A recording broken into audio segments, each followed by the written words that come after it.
तो ये जहन में रखिए, इस गलतफहमी में न रहिए कि कुर्बानी न करके गरीबों की मदद कर देना काफ़ी हो जाएगा। गरीबों की मदद करना बहुत बड़ा अमल है और मौजूदा हालात में इनफरादी और इज्तिमाई तौर पर उसका नज़म करना ये हमारा इनफरादी और इज्तिमाई फरीज़ा है। बिलाशुबा हम इस सिलसिले में बहुत कोताह हैं। ज़कात और सदक़ात और अतियात का इज्तिमाई नज़म करके ख़र्च करना और ख़र्च करना अपने मनगढ़ंत उसूलों के ताबे होकर नहीं, शरीयत मुहम्मदी के जो अहकाम हैं उनकी पाबंदी करते हुए उससे मुआशरे की हमजहती तरक्की के लिए कोशिश करना, उन वसाइल को और फाइनेंशियल रिसोर्सेज को एक जगह पर पूल करके भी उनको खर्च करना बिलाशुबा मिल्लत इस्लामिया का एक फरीज़ा है। इसकी बहुत अहमियत है और जो लोग शरीयत की पाबंदी करते हुए इन इज्तिमाई निज़ाम को कायम करने की कोशिश कर रहे हैं वो मिल्लत के मौसिन हैं। इसकी अहमियत बहुत ज़्यादा है और इस सिलसिले में हम कसूरवार हैं। लेकिन अब इस लेकिन के बाद मैं इतनी ही क़ुव्वत से ये बात अर्ज़ करना चाहता हूँ कि एक अमल की अहमियत को बढ़ाने के लिए दूसरे अमल की अहमियत को घटाना, ये बिल्कुल ऐसे ही है जैसे आप बहुत ज़ोर दें कि इंसान, हमारे अंदर आँख का जो उज़्व है और बीनाई की जो क़ुव्वत है वो बहुत अहम है और बीनाई की अहमियत को बढ़ाते बढ़ाते आप कहें कि अगर सुनने की ताकत ना हो तब भी कोई बात नहीं। ये बहुत ही बचकाना सोच है और इस सोच से निकलने का एक ही रास्ता है कि जिस चीज़ की जो अहमियत अल्लाह और उसके रसूल ने जिसको दे दी है, हम उस अहमियत को तस्लीम करें और उसकी गहराइयों को समझने की कोशिश करें। पूरी तरह न समझ में आए तो अपनी समझ पर भरोसा न करें, अल्लाह और अल्लाह के रसूल के हुक्म और उसकी मसलहतों पर वो हाकिम भी है और हकीम भी है।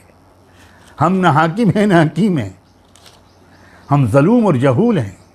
हमारे दानिश्वर तबके की में से कुछ हज़रात की ये बड़ी कमज़ोरी है, मुझे है, मैं एहतराम के साथ ये बात कहना अपना फ़र्ज़ समझता हूँ।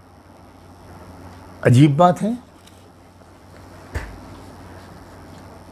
एक कुर्बानी के अमल में जो पैसा खर्च होता है बस उसको बचाकर आप गरीबों की मदद कर दें।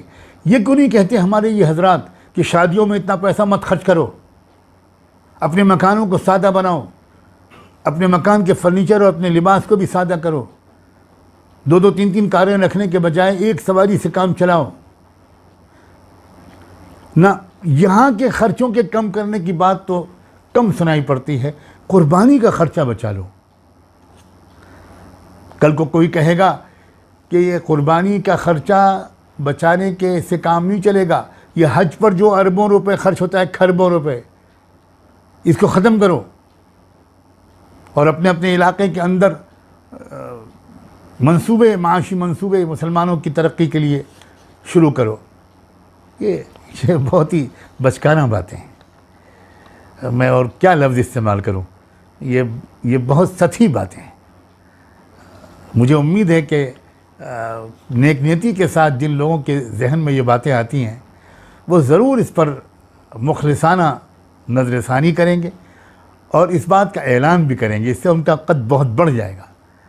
इसका ऐलान करेंगे, एतराफ़ करेंगे कि हाँ, एक तरफ हमारी तवज्जो चली गई, दूसरी तरफ से हमारी तवज्जो हट गई। एक बात और जहन में रखिए, इस्लाम की जो एक खूबसूरती है वो ये है कि वो एक तरफ तो बंदे और रब, अब्द और माबूद के दरमियान के ताल्लुक़ को आखिरी मंजिल तक पहुँचाना चाहता है, जो रुतबा एहसान है, जो मर्तबा आशिकी है, और दूसरी तरफ वो बंदों को के आपस के बाहमी ताल्लुक़ को भी इंतहाई बुलंदियों तक पहुँचाना चाहता है।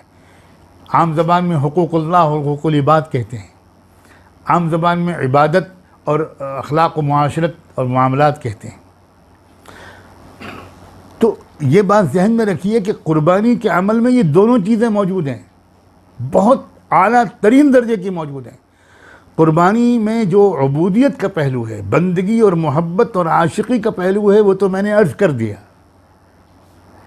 लेकिन अब आपसे मैं अर्ज़ करता हूँ, इसी क़ुरबानी में माशी जो फलाह बहबूद और तरक्की है और मादी इमदाद है, वो भी इस पैमाने की होती है इस क़ुरबानी के अमल के ज़रिए कि आप इसको माइनस कर दीजिए तो आपकी इमदाद उन लोगों तक पहुँच ही नहीं सकती जिनकी इमदाद क़ुरबानी के अमल के ज़रिए जिन तक इमदाद पहुँच जाती है। सबसे पहले ये जानवर पालने वाले जो हमारे भाई हैं, ये बरादरियाँ और ख़ानदान और कुंबे हैं जिनके नस्ली पेशा है ये, और वो साल भर जानवर पालते हैं। करोड़ों रुपए की मालियत, हज़ारों करोड़ की मालियत के जानवर पूरी दुनिया में पाले जाते हैं, और वो एक दो तीन दिन होते हैं, उस दिन उनकी साल भर की जो उनकी मेहनत है उसकी कमाई उन तक पहुंचती है। ये बहुत बड़ा इमदाद का ज़रिया है, लोग इसको महसूस नहीं करते। आज अगर क़ुरबानी का अमल रुक जाए तो यकीन मानिए, मैंने कोई इस पर कोई स्टैटिस्टिकल सर्वे तो नहीं किया, काश तो कोई कर सकता है, आसानी से हो भी सकता है। अगर क़ुरबानी का अमल मान लीजिए फ़र्ज़ कीजिए रोक दिया जाए पूरी दुनिया में, तो उन करोड़ों इंसानों को फाके की नौबत आ जाएगी। नंबर एक। नंबर दो, हम लोग इस बात से अच्छी तरह वाकिफ़ हैं कि आज के दौर में भी हमारे इर्द गिर्द बसने वाले ऐसे लोग होते हैं जिनको महीनों कोई अच्छी न्यूट्रिशस ग़िज़ा नहीं मिलती, उनको कोई तक़वियत बख्श ग़िज़ा नहीं मिलती। और आजकल तो जो कोरोना वायरस के ज़माने में जो सूरत हाल है, वो तो अच्छों को नहीं मिल रही है ग़िज़ाएँ, बेरोज़गार हो गए हैं लोग।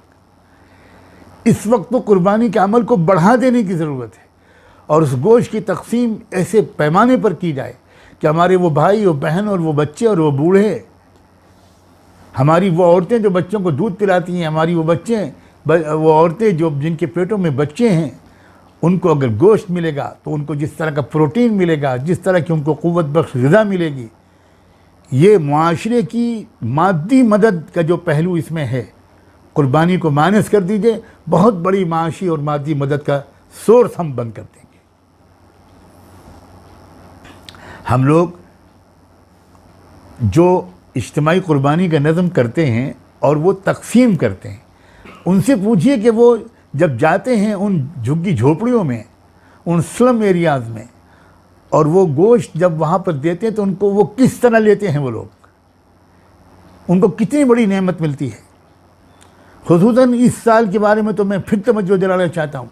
हमारे मुल्क में कई जगह पर तूफ़ान भी आए और बेरोज़गारी तो पिछले 4-5 महीने से चल ही रही है इस